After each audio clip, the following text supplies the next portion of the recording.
अध्यात्म विज्ञान कोई धर्म या संप्रदाय नहीं है, ये स्पिरिचुअल साइंस है जो कुदरत के कानून पर आधारित है। ये विज्ञान पूरे ब्रह्मांड के सभी रहस्यों को उजागर करता है और जीवन के सभी पहलुओं को समझने के लिए एक नई दृष्टि देता है। इसी को आर्ट ऑफ विजन कहते हैं, दुनिया को देखने की एक नई दृष्टि, जो अध्यात्म विज्ञानी परम पूज्य स्वामी श्री कमलेशानंद जी के निर्देशन में सनातन सत्य का अनुसंधान कर हमारे जीवन को प्रकाशित करे। जय सच्चिदानंद। સાયન્સ શું કહે છે કે ભઈ ક્રિયાને સપોર્ટ અને વિરોધ કરવાની જરૂર નથી, કારણ કે ક્રિયા કરવી એ પ્રકૃતિનો સ્વભાવ છે અને પ્રકૃતિ એ કુદરતી રચના છે। પછી એમાં સપોર્ટ કે વિરોધનો પ્રશ્ન ક્યાં આવે છે? પસંદગી હોય તો તમે હા કે ના બોલી શકો। અહીંયા પસંદગી નથી, જન્મથી મોત સુધી બધા સંજોગો ફરજિયાત છે। કેવા છે? માટે સાયન્સ શું કે છે, જે ફરજિયાત છે એને ફરજિયાત તરીકે માની અને આ પ્રકૃતિ કે બીજી કોઈ પણ પ્રકૃતિ માટે બ્લેમ અને ક્લેમ ના કરો, કારણ કે કોઈની સ્વતંત્રતા છે નહીં। આ સાયન્સ કહે છે। સાયન્સ એવું નથી કહેતા તમે ઉપવાસ ના કરો, તપ ના કરો, આરતી ના કરો, ચરણ વિધિ ના કરો, ભગવાનની ભક્તિ ના કરો, ગુરુની સેવા ના કરો, એવું સાયન્સ કહેતું જ નથી। સાયન્સ કહે છે શું થાય છે એને જોયા કરો ને, એ પ્રકૃતિનો સ્વભાવ છે અને તમારો સ્વભાવ જુદો છે। આ સાયન્સ કહે છે। શું કહે છે? સાયન્સ આ કહે છે કે પ્રકૃતિ શું કરે છે, કોનો સ્વભાવ છે? પ્રકૃતિનો। અને તમારો સ્વભાવ શું છે? જોવાનો। એ પ્રકૃતિ જે કંઈ કરે છે એને જોવું જાણવું। એટલે સાયન્સમાં સાયન્સ એ ક્રિયાનો વિરોધી નથી અને સપોર્ટર પણ નથી। એ શું કે છે, જેમ છે તેમ જાણો। હા, તર્કથી પ્રકૃતિને ગૌણ ના કરો। શું ના કરો? ગૌણ ના કરો। કે નકામી છે એવું બોલો નહીં, ના ના પૂજા કરવાની જરૂર નથી, હવે ના ના આરતી કરવા, એવું ના બોલો। એ બોલો છો એ જ તમારો ક્રિયાના વિરોધી છો। ક્રિયાના વિરોધી છે। જ્યારે વિજ્ઞાન શું કે છે કે ક્રિયા જે કંઈ પણ થાય છે એને થવા દો, પણ હું એનો કરતા નથી। શું કે છે? હું એનો કરતા નથી। મને અત્યારે હિસાબમાં એવું આવે કે આજે મારે દિવસમાં 5 વખત ચરણવિધિ કરવી છે, તો ભલે પ્રકૃતિ 5 વખત કરે, પણ જાણવું કે આ પ્રકૃતિનો સ્વભાવ છે, મારો સ્વભાવ, તો પછી ક્યાં વાંધો છે? હું પ્રકૃતિ છું તો પ્રશ્ન છે કે મારે કરવાની છે અથવા મારે નથી કરવાની, પણ પ્રકૃતિ કરે છે અને પ્રકૃતિનું સંચાલન કોણ કરે છે? કુદરત કરે છે, વ્યવસ્થિત શક્તિ કરે છે। હવે જે વસ્તુને વ્યવસ્થિત શક્તિ ચલાવે છે એમાં પુરુષાર્થ હોય અને એમાં પુરુષાર્થ માનવું એ જ્ઞાન કહેવાય કે અજ્ઞાન? એટલે સાયન્સ તમને જેમ છે તેમ કહે છે। શું કહે છે? જેમ છે તેમ। સાયન્સ કોઈ પણ ક્રિયાના પક્ષ કે વિરોધમાં નથી। એ તો કે ખાલી તમે જાણો કે પ્રકૃતિ શું કર્યા કરે છે, એનો શું સ્વભાવ છે, એના શું સંજોગો છે, એને તમે જાણ્યા કરો। પણ શું જાણવાનું? પ્રકૃતિ શું કરે છે એ નથી જાણવાનું। પ્રકૃતિ જે કરે છે એ મારો સ્વભાવ નથી, એ જોવાનું જાણવાનું છે। પ્રકૃતિ આરતી કરે છે, પ્રકૃતિ પ્રેમ કરે છે, પ્રકૃતિ ગુસ્સો કરે છે, પણ એ મારો સ્વભાવ નથી। આટલું જાણવાનું છે। એ શું કરે છે એના ડિટેલિંગમાં જવાનું નથી। એટલે અમને ઘણા બધા કહેતા હતા કે સ્વામીજી, પ્રતિક્રમણ એ વિતરાગોનો માર્ગ છે। આલોચના, પ્રતિક્રમણ, પ્રત્યાખ્યાન એ વિતરાગોનો માર્ગ છે, વિતરાગોએ બતાવેલો માર્ગ છે। તો આપણે પ્રતિક્રમણ કરવા અને કઈ રીતે કરવા એ સમજાવો। ત્યારે મેં કીધું પ્રતિક્રમણ 4 પ્રકારના છે। કેટલા પ્રકારના? 4 પ્રકાર। એ પહેલું પ્રતિક્રમણ છે, મેં દોષ કર્યો છે ને મારે ક્ષમા માંગવાની છે કરેલા દોષની। એ પહેલા લેવલનું પ્રતિક્રમણ। મેં ભૂલ કરી છે, એ જ ભૂલની માફી મારે માંગવાની છે. એ પહેલા સ્ટેપનું પ્રતિક્રમણ. બીજા સ્ટેપમાં મન વચન કાયાથી દોષ થયો છે અને મારે ક્ષમા માંગવાની છે તે દોષની, પણ દોષની ક્ષમા માંગવાની છે. પહેલામાં મેં કર્યું છે માટે માંગવાનું છે, બીજામાં પ્રકૃતિએ કર્યું છે માટે માંગવાનું છે. ત્રીજા સ્ટેપમાં આવે કે પ્રકૃતિ સારું કરે કે ખરાબ કરે, પ્રકૃતિ માં રાગ ઉકળતો હોય કે દ્વેષ ઉકળતો હોય, પણ મારે પ્રતિક્રમણ પ્રકૃતિ શું કરે છે એનું નથી કરવાનું. પણ આ પ્રકૃતિ જે ઉકલી રહી છે એ મોક્ષ માર્ગ માટે લાયક અને સહાયક નથી, માટે મારી પ્રકૃતિ આવી હોવી જોઈએ નહીં. એમાં ડિટેલ પ્રતિક્રમણ કરવાનું નથી કે આમના માટે રાગ કર્યો, આમના માટે દ્વેષ કર્યો, અમને માન આપ્યું, અમને અપમાન આપ્યું, એ પ્રતિક્રમણ કરવાનું. પણ આ જે પ્રકૃતિ ઉકળી રહી છે એ મોક્ષ માર્ગ માટે લાયક અને સહાયક નથી, માટે મારી પ્રકૃતિ આવી ન હોવી જોઈએ. એટલે એને ગ્રોસ પર્ટિક્યુલર નથી. પહેલા બે માં પર્ટિક્યુલર આવે છે, ત્રીજામાં ગ્રોસ આવે છે, અને છેલ્લામાં છેલ્લું પ્રતિક્રમણ છૂટા રહેવાનું. એમાં આ ભાવના ના આવે કે મને મોક્ષ માર્ગ માટે લાયક અને સહાયક સંજોગો પ્રાપ્ત થાય, તે પણ ના આવે. હું જુદો ને પ્રકૃતિ જુદી. પ્રતિક્રમણ છૂટાપણું એ જ તો મોટું પ્રતિક્રમણ, ને ભેગા થવું એ જ અતિક્રમણ.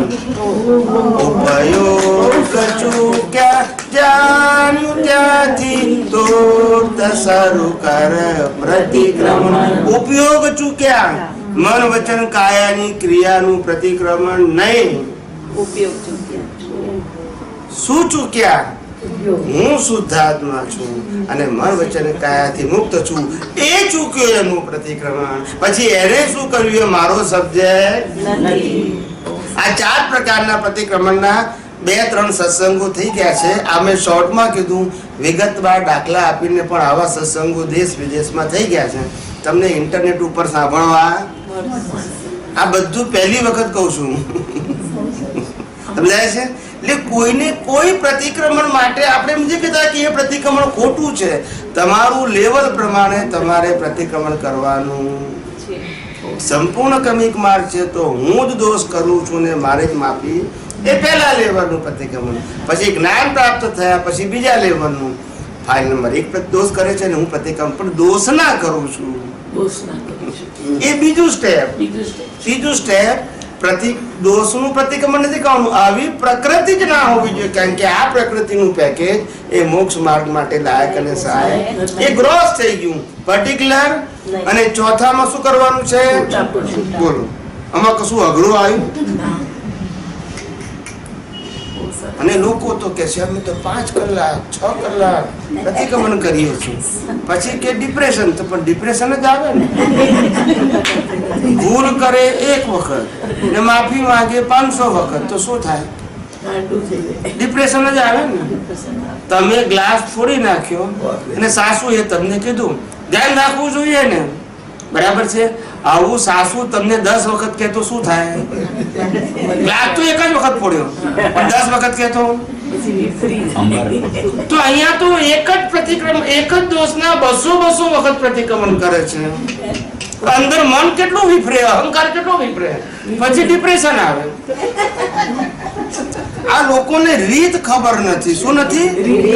કે આ પ્રતિક્રમણ શબ્દ સાચો છે પણ એની રીત ખબર નથી, એટલે આ ડિપ્રેશન આવે છે. એટલે અમે કહીએ છીએ કે ભાઈ આ પ્રતિક્રમણને જાણો અને ધીમે ધીમે અપગ્રેડ થાવ. તમે અત્યારે કરો છો એ ખોટું નથી, પણ એનાથી અપગ્રેડ થાવ. લક્ષ્યમાં રાખો કે મારે આ મિકેનિકલ પ્રક્રિયાથી અપગ્રેડ થવું છે. પહેલામાંથી બીજા સ્ટેપમાં આવું છે, બીજામાંથી ત્રીજામાં આવું છે, અને ત્રીજામાંથી ચોથામાં આવું છે. મારે મિકેનિકલ આખી લાઈફ કર્યા કરવું નથી. જ્ઞાન પછી તો આપણને ત્રીજા ને ચોથાની જ મેન હોય ને. ત્રીજા ને ચોથાની જ જરૂર છે, પણ લોકો પહેલા ને બીજામાંથી બહાર નીકળે તો ને. હજુ જ્યાં જ્યાં તમે પ્રતિક્રમણની પ્રક્રિયા થતી હોય ત્યાં તમે જજો મહાત્માઓના વર્તુળમાં તો કે હું રોજના 4 કલાક પ્રતિક્રમણ કરું છું, 2 કલાક પ્રતિક્રમણ કરું છું, રોજના 500 પ્રતિક્રમણ કરું છું. આ જ વાર્તાઓ હશે. જી હા. એટલે પહેલા ને બીજાની બહાર નીકળતા પછી ત્રીજા ચોથાની વાત આવતી. તમે બી પ્રેક્ટિકલ, તમે એન્વાયરમેન્ટમાં જાઓ તો તમને ખબર પડશે ને. જી હા. ખ્યાલ આવ્યો? એટલે અત્યારે આ લેવલની સમજ જ નથી અને આપવામાં નથી આવતી. એમાં કરે શું માણસના બચ્ચા? ઊંચાયા છે બધા અને નથી આપતા. એમાં આપનારનો જ ભૂલ નથી. એની પાસે જેટલું છે સાંભળેલું વાંચેલું એટલું જ કહે ને બિચારા આગળ કહે કઈ રીતે? પેકેજમાં જે હોય એને કહેવું હોય તો કહે કઈ રીતે? હોવું જોઈએ ને. કુવામાં હોય તો હવાડામાં આવે ને.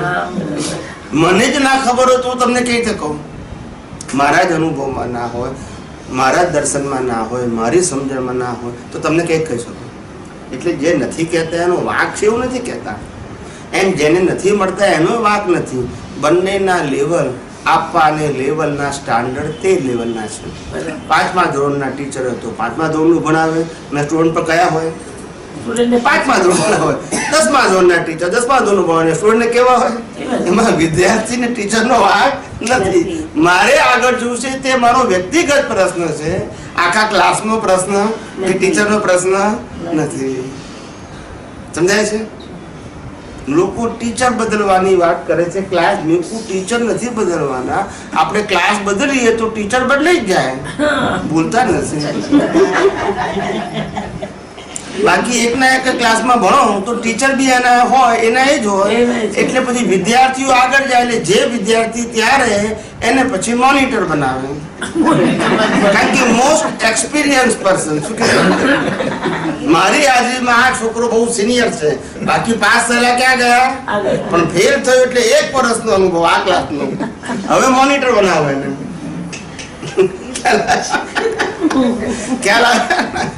આવું છે. આનું નામ તો જગત કહેવાય. આ તો હું બોલું તારે કેટલાક ને લાઈટ થાય, નહીં તો લાઈટ થાય જ નહીં ને કોઈને. હું કહું આગળ વધવાનો માર્ગ એ મોક્ષ માર્ગ છે. તમે સંસ્થા કે વ્યક્તિને ના પકડશો, વિજ્ઞાનને પકડશો, એ જ મુક્તિનો માર્ગ છે. અને મને જે સાયન્સ સમજવું છે તે યુનિવર્સલ ટ્રુથ હોવું જોઈએ, સાંપ્રદાયિક કે ઇન્ડિવિડ્યુઅલ ટ્રુથ ના હોવું જોઈએ. મને પોતાને રિયલાઇઝ થવું જોઈએ તો સાયન્સ છે. ખાલી નોલેજમાં રહેતું હોય તો શ્રદ્ધા છે. અનુભવ થવો જોઈએ અથવા અનુભવમાં આવવું જોઈએ. એટલે સાયન્સ એટલે જ્ઞાન. તમામ જેટલા મુક્ત પુરુષો છે એ બધા જ આવા હોય. આજે દાદા ભગવાને કેવી સુંદર વાત કરી. અમે ગુરુ છીએ જ નહીં અને કોઈને શિષ્ય બનાવતા. શ્રીમદ રાજચંદ્ર પણ ગુરુ નતા, એમને કોઈને શિષ્ય ના બનાય. ભગવાન મહાવીર પણ ગુરુ નતા, એમને કોઈ શિષ્ય ના બનાય. દીક્ષા આપીને શિષ્ય નથી બનાવ્યા. ભગવાન મહાવીરે તો જે ગણધરો હતા એને જ દીક્ષા આપી હતી. બાકી બધાને તો ગણધરો આપેલી છે કે 11 તૈયાર કરી નાખ્યા. હવે આ બધાને રાગે પાડશે. એ તો જ્યારે સમોવસનમાં દેવો જ્યારે સમોવસન રચે ત્યારે જ દેશના આપે. બાકી બધું કામ કોણ કરે? ગણધરો કરે, ભગવાન ના કરે. ભગવાન તો મૌન જ હોય. મૌન એટલે આપણે કહીએ છીએ એવું મૌન ના હોય, એ પોતે પોતાનામાં હોય. એમ મૌન એટલે આપણે જેમ મૌન વ્રત લઈએ છીએ એવું ના હોય. એમને વાણીનો ઉદય ના હોય એટલે પોતે પોતાનામાં હોય. મહાવીરનો ઉદય વાણીનો ના હોય એટલે એ મૌન કહેવાય. પણ પોતે તો પોતાનામાં હોય. દેશના આપે તોય પોતાનામાં હોય અને દેશના ના આપે તોય પોતાનામાં જ હોય. પણ આ તો મહાવીરના ઉદય છે. શું કહેવાય છે? દેશના આપે તે મહાવીરનો ઉદય અને દેશના ના આપે તે મહાવીરનો ઉદય. એને આત્મા સાથે કોઈ લેવા દેવા નથી. આવું છૂટું હોય એમને. શું હોય? છૂટું. એટલે તમે આ બધી બાબતોને એટલા માટે આ ખુલાસા કરી છે કે આ ખુલાસાઓ પાછા બીજા 2, 5, 10,000 વર્ષ ચાલશે. શું કીધું? અત્યાર સુધી બધી ભેળસેળ જ હતી. બધી શું હતી?